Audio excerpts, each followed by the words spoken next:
అబ్బా ఎంత సంతోషంగా ఉన్నారు ఇద్దరైతే. మా తోటి కోడలు ఉంది, ఎప్పుడు నాతో సరిగా మాట్లాడు.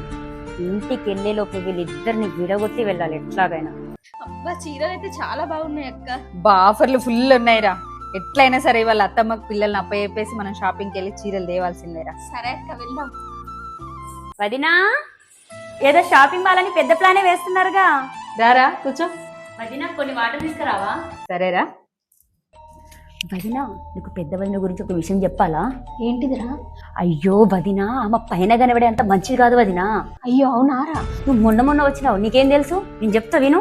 అయ్యో వదినా, పెళ్ళైన కొత్తలో నాతో కూడా నైస్ గా మాట్లాడి అన్ని పనులు చేపించుకునేది తెలుసా? నువ్వు రోజు ఏం పని చేయమంట కదా వదినా. నాకు పెద్ద వదిన రోజు గంటకు ఒకసారి ఫోన్ చేసి చెప్తా తెలుసా నీ గురించి.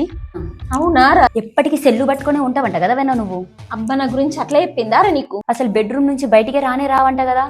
నాకు రోజు నీ గురించి ఇన్ని చాడీలు చెప్తాది తెలుసా. అబ్బా నేను మంచిది అనుకున్నారా? నా గురించి ఇంత ఘోరంగా చెప్పిందారా నీకు? తీసుకోరా సిరి. థ్యాంక్స్ వదినా. మౌనిక చాయ్ పెట్టిన పోసుకురాపో. నేను 24 గంటలు సెల్లి చూసేదాన్ని అయితే నువ్వే పోసుకురాపో.